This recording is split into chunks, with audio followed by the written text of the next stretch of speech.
digital hearing systems. For better hearing is better living. Go to hearingaidscenters.com.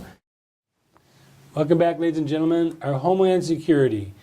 What to do about the dreamers? That's the main topic of today's Homeland Security. We've got, they say 800,000. Any number that gets put out there, I'm going to say is an underestimate. They say 11 million. They've been saying 11 million undocumented people since, I don't know, 1990. It's got to be 11 million in California alone. I'm thinking it's more like 40 or 50 million, but I can't verify that. But you've got people that have come here, stuck in the country. I know a lot of people overstayed their visas. That's another whole deal. And then you've got their kids, the so-called dreamers. I'm not sure where to go with the kids that came here. They didn't have anything to do with this. It's almost like if your parents robbed a bank and you were in the car, you kind of get lumped in with. What do we do about these dreamers? Well, a lot of people came to the United States so their kids could grow up to be Americans. I think there's no question about it. You may be surprised to hear me say this. I think this Mexican thing has been way overrated. It's a problem because a lot of people are coming across the border, but do you know where most of the immigrants are coming from right now, by far? India, China. You're answering my question. Asia. Do you know that another 10 years, the biggest percentage of people in this country, the minority that's not born in this country, is going to be coming from Asia? Now, one of the reasons is it's propaganda. You know, there is a anti-Mexican propaganda in this country. On the other hand, you know, when you go back to the Cesar Chavez days, when they were picking crops, if you didn't have them, you wouldn't have been picking crops. I'm not making any excuses for illegal entry, but I think it's been way overdone.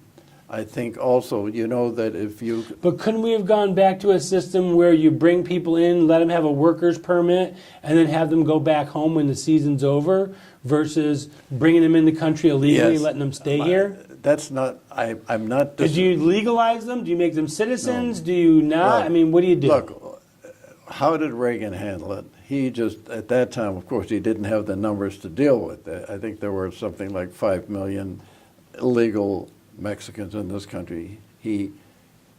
Not just Mexicans, Guatemalans, Hondurans, South Americans, Latin Americans. Latin yes. Americans. Yeah, he gave them a pass. He said, let's draw that to a close. Let them give them the green cards. Let them do. They are filling jobs that have to be filled, and of course, that was the last time we did anything about it.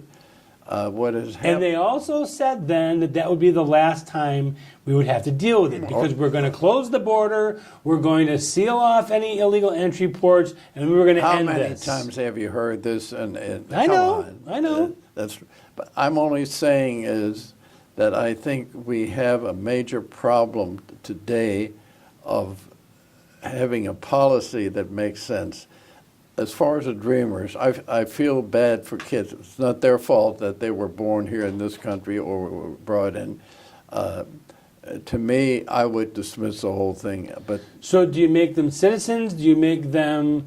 Do you just give them legal status without citizenship, without the right to vote? What do you do with those 800,000 people that were kids that are not kids anymore? They've gone to high school. They're working now. They're in the community.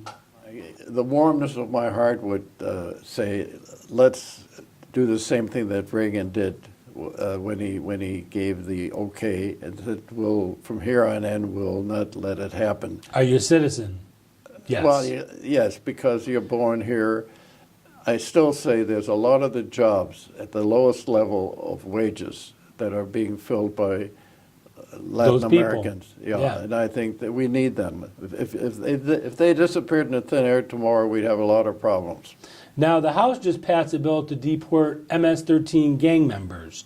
That's a big deal, too, because a lot of the people that came into the country are now gang members and causing a lot of problems with drugs and killings. And look at Chicago, huge MS-13 gang problem there. That's a good place to start, is it not? Deporting the actual criminals that are in the country? Well, first of all, I find it disgraceful and disgusting that we have sanctuary cities, sanctuary states. When I see that Los Angeles is a sanctuary city, that Jerry Brown, this excuse for governor that we have here in California, wants to open the state and make everybody a citizen, no matter where they're from. That I'm against. I think that's just an anti-American attitude.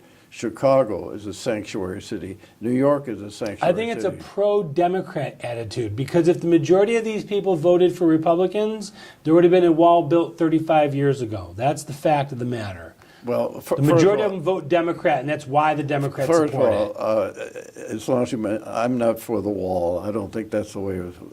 You have to have a policy.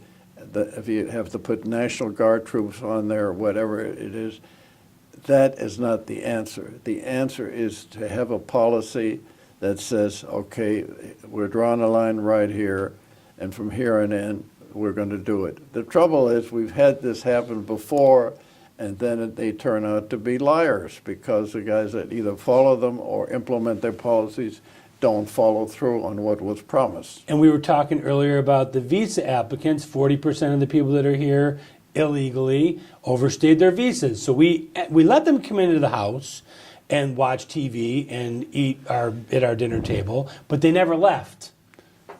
And I'm not talking about the Latin Americans. I'm talking about all over the world. I know that. Look, how else could we have had 330 million people in this country if we didn't have people from all over the world? And they weren't all Latin Americans, believe me. Now, there is also a policy, I don't know if you're aware of this, that if you are wealthy enough or have enough financial support to put $500,000 into a bank directed by the American government, you can come in here and go through the green card and citizen situation. Well, I mean, that makes a little bit more sense, doesn't it? That you're actually bringing somebody in that's going to benefit the country? Well, yes, but who's going to make that judgment? The whole thing has gotten so politicized that it's really disgusting. Well, that's because the Republicans want cheap labor for the Chamber of Commerce, and the Democrats want votes. That's basically what it comes down to. Unfortunately, what it is, we've had anarchy in this country now for the last 16 years.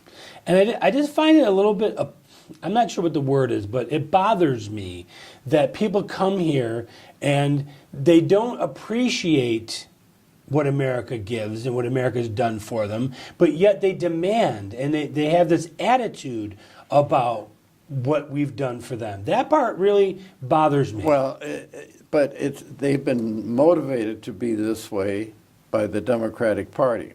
That's basically what it is. I don't think they themselves can come up with this idea. I think what I'm against is sanctuary cities. I think that's unconstitutional. I think that's treacherous. Yeah. I think for Chicago to be a sanctuary city, they should be under the rule of the government and the National Guard.